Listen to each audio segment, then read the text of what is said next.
గౌరవనీయులు మాజీ ముఖ్యమంత్రి శ్రీ జగన్మోహన్ రెడ్డి గారి మీద మరియు వైవి సుబ్బారెడ్డి గారి మీద మరియు పేర్ని నాని గారు, విడుదల రజనీ మేడం గారు అండ్ జగనన్న పిఎన్ నాగేశ్వరరావు గారి మీద ఒక దురదృష్టకరమైనటువంటి చట్టంలో ఈ రోజు దాకా ఒక క్రిమినల్ లాలో ఈ విధమైనటువంటి కేసు నా ఎక్స్పీరియన్స్లో కానీ ఎవరు చూసి ఉండరు. రీజన్ ఏంటంటే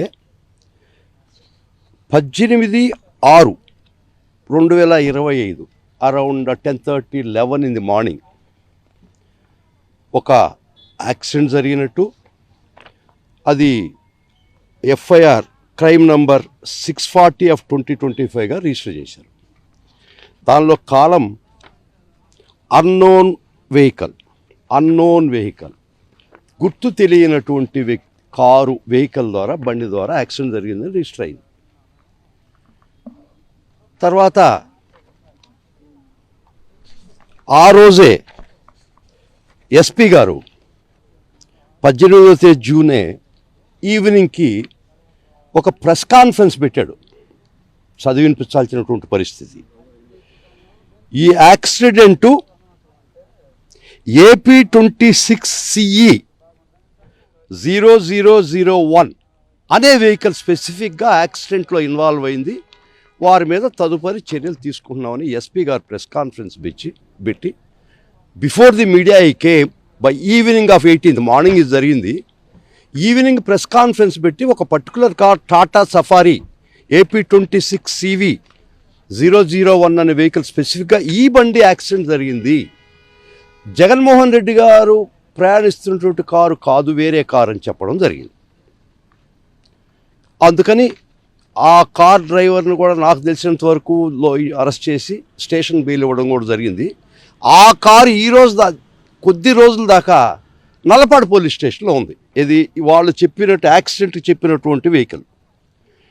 ఇది మొత్తంగా చూసుకుంటే జగన్మోహన్ రెడ్డి కారు కాదు, వారు ప్రయాణిస్తున్నట్టు కారు కాదు అని స్పెసిఫిక్గా కారు నంబర్తో కూడా చెప్పినటువంటి ఎస్పీ గారు. తర్వాత మ్యాలిస్, మ్యానిపులేషన్స్ అండ్ వెంజన్స్, దీనిలో రాజకీయ శక్తులు జొరబడి జగన్మోహన్ రెడ్డి గారిని బదనాం చేయాలన్నటువంటి పరిస్థితి తీసుకురావడం జరిగింది. అసలు జగన్మోహన్ రెడ్డి గారి ఆయన పోతున్నటువంటి దీనిలో ఎక్స్ సీఎంగా Z+ సెక్యూరిటీ ఇవ్వాల్సినటువంటి వ్యక్తికి రోప్ పార్టీ కూడా ఇవ్వలేదు, పోలీస్ ప్రొటెక్షన్ కూడా ఇవ్వలేదు. ఆ కాన్వాయ్ పోతున్న పరిస్థితిలో ఆయనకి ఖచ్చితంగా రోప్ పార్టీ ప్రొవైడ్ చేయాల్సినటువంటి పరిస్థితి. వారు రోప్ పార్టీ కూడా ఇవ్వనటువంటి పరిస్థితుల్లో ఎస్పీ గారి మాటలను బట్టి కూడా జగన్మోహన్ రెడ్డి గారు ప్రయాణిస్తున్న కారు కాదు అన్నటువంటి స్టేట్మెంట్ ఇచ్చిన తర్వాత కూడా వారు ఒక ఆల్టరేషన్ మెమో ఫైల్ చేశారు. కేసు సెక్షన్ ఆ రిజిస్టర్ అయిన కేసు 106 BNS అంటే 304A రేషన్ నెగ్లిజెంట్ వల్ల ఏదైనా ప్రమాదం జరిగితే దానికి 106 BNS, పాత IPCలో అయితే 304A రిజిస్టర్ చేస్తారు. ఇది ఆ కేసు ఒరిజినల్గా కరెక్ట్గానే రిజిస్టర్ చేశారు. ఈ క్రైమ్ నంబర్ 640లో 106(1) కేదే కేసు రిజిస్టర్ చేశారు. అక్కడ దాకా కరెక్ట్గా జరిగింది. అన్నోన్ వెహికల్ అని చెప్పారు. సాయంత్రం ఎస్పీ గారు వచ్చి కారు నంబర్ చెప్పారు. ఇది అక్కడ దాకా కరెక్ట్గానే జరిగింది. ఏ కేసు అయితే పెట్టాలనో, ఏ సెక్షన్ అయితే నమోదు చేయాలనో ఆ కేసు నమోదు చేయడం జరిగింది. తర్వాత విచిత్రమైన పరిణామాలు జరిగే కేసు ఒక ఆల్టరేషన్ మెమో వేయడం జరిగింది కోర్టు వారి ముందర, డేటెడ్ 23/6/2025. దీనిలో జగన్మోహన్ రెడ్డి కారు యాక్సిడెంట్ జరిగిందని పెట్టడం జరిగింది. అది పక్కన పెడదాం. పెడుతూ AP 26 CE జరిగినటువంటి 106 304A కేసు రిజిస్టర్ చేశారు. ఒకవేళ మీరు ఫర్ ఆర్గ్యుమెంట్ సేక్ ఆ కారు కాదు ఈ కారు అని చెప్తే సెక్షన్ అదే ఉండాలి కదా, 106 ఉండాలి కదా. కారుకి వ్యక్తికి చట్టం మారుతుందా? ఆ 105 106 బిఎన్ఎస్ కింద రిజిస్టర్ చేసినటువంటి కేసు పరిణామం చెంది ఆల్టరేషన్ మెమోలో 105 and 49 బిఎన్ఎస్ కింద తీసుకొచ్చారు. 105 అంటే ఏంది? ఆ కారు అయితే మటుకు 106 304A. జగన్మోహన్ రెడ్డి గారు ప్రయాణిస్తున్న కారు అయితే మటుకు 106. అంటే అది ఒక దారుణమైన సెక్షన్ యాడ్ జరిగింది. Culpable homicide not amounting to murder. దానికి ప్రూవ్ చేయాల్సింది చంపాలని ఉద్దేశం ఉండాల. ఆ సెక్షన్కి ఈ జగన్మోహన్ రెడ్డి గారి కారు వారి ప్రకారం ఇన్వాల్వ్ కాలే, కానీ మీరు పెట్టదలుచుకున్నారు. ఆ 106 ఉండాలి కదా, 105 కింద కన్వర్ట్ అయింది.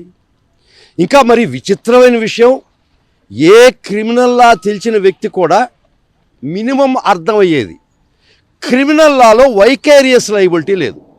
అంటే డ్రైవర్ యాక్సిడెంట్ చేస్తే జగన్మోహన్ రెడ్డి గారు కార్ డ్రైవర్ చేయలేదు అనుకున్నాం. వాళ్ళ ఆర్గ్యుమెంట్ ప్రకారం, మీ కేసు ప్రకారం కూడా జగన్మోహన్ రెడ్డి కారు యాక్సిడెంట్ చేసేది కేసు మీరు బనాయించారు, మార్పు చేశారు. అయినా కూడా కారులో ప్రయాణిస్తున్న వ్యక్తులు ప్రపంచంలో క్రిమినల్ లాలో ఏ రోజు కూడా ఏ కేసు కూడా వాళ్ళు ముద్దాయిలు కాకూడదు. మనం ఆర్టీసీ బస్సులో పోతుంటాం, డ్రైవర్ యాక్సిడెంట్ చేస్తాడు, ఆ ప్రయాణికులు కూడా ముద్దాయి చేసేస్తారా ఈ గవర్నమెంట్లో, ఈ రాజ్యాంగంలో? బిఎన్ఎస్, ఐపీసీ, సిఆర్పిసి ఏమీ లేదా మీకు? First time in the annals of legal history ఒక కార్ యాక్సిడెంట్ చేస్తే ఆ డ్రైవర్ మీద కేసు పెట్టాలా? క్రిమినల్ లాలో they are not conscious of the fact. Criminal law does not know vicarious liability. అయినా కూడా కారులో పోతున్నటువంటి నేను చెప్పినటువంటి వ్యక్తుల మీద కేసు పెట్టి culpable homicide not amounting to murder అని పెట్టి దానిలో ఇంటెన్షన్ ఉండాలా, చంపాలని ఉద్దేశం ఉండాలి, యాక్సిడెంట్లు అయ్యే ఉండవు కదా. సో ఈ విధమైనటువంటి రాజకీయ కక్షల కోసం మీరు చట్టాన్ని అపహాస్యం చేస్తున్నటువంటి పరిస్థితుల్లో మేము నిన్న ఆనరబుల్ హైకోర్టు గారికి వచ్చాం, కాస్ట్ చేయమని వచ్చాం. వారు ప్రాసిక్యూషన్ వారు వాయిదా తీసుకోవడం జరిగింది. అంటే ఈ రోజుకి పడ్డది. ఈరోజు కూడా కోర్టు ముందరకు వచ్చి వాయిదా అడగడం జరిగింది, ఇప్పుడు దాకా ట్యూస్డే దాకా. కాబట్టి మేము దానికి అబ్జెక్ట్ చేస్తూ వాళ్ళ మెటీరియల్ మేము మంగళవారంకి వేస్తా అన్నారు. కానీ ఇంట్రీమ్ ప్రొటెక్షన్ అప్పుడు దాకా ఎవరిని కూడా అరెస్ట్ చేయడానికి లేదు, not to take coercive steps. అది గౌరవ న్యాయమూర్తి వారు న్యాయస్థానం వారు ఇచ్చినటువంటి ఆర్డర్ ఈరోజు. కాబట్టి ఇటువంటి మ్యాలిఫైడీస్తో, ఇటువంటి పొలిటికల్ వెంజన్స్తో మీరు దేశ చట్టాలను మీరు అపహాస్యం చేస్తుంటే అది ఖచ్చితంగా కోర్టు వారు చాలా తీవ్రంగా పరిగణిస్తారు. ఇది మట్టుకు సత్యం. ఎందుకంటే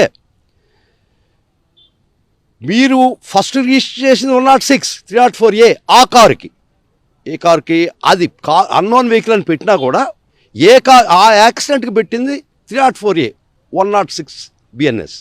కానీ ఈ కారుకి వస్తే 105 ఎట్ అవుద్ది. ఇది మరీ విచిత్రం కదా. కారులో ప్రయాణించిన వాళ్ళు ముద్దాయిలు ఎట్ అవుతారు? ఏమన్నా అర్థం ఉన్నటువంటి మీరు వారి యొక్క రాజకీయ కక్షల కోసం వారు మినిమం లీగల్ నాలెడ్జ్ కానీ కామన్ సెన్స్ కానీ విచక్షణ కోల్పోయి పిచ్చి బట్టి ప్రవర్తిస్తున్నటువంటి పరిస్థితి. సో గౌరవ న్యాయస్థానం ఈరోజు మంగళవారానికి వాయిదా వేశారు and not to take coercive steps order చేశారు.